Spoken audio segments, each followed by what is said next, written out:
everyone! Pagkagaling ko nga po pala kahapon sa municipal ng Santo Tomas, pumunta na rin po ako sa Padre Pio. So first time kong pupunta doon, nagtanong-tanong lang ako kung paano makapunta doon sa Padre Pio.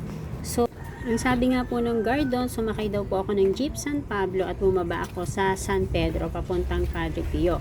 Buti na lang may nakasabay din akong babae na doon din siya bababa sa mismong bababaan ko na sakayan. Tinuro niya sa akin yung way kung saan papasok at nagtanong pa rin ako para alam ko kung saan ako pupunta. Be, saan yung papuntang Padre Pio? Diretso. Thank you. So, ayun nga daw, tinuro ako dun sa may tricycle.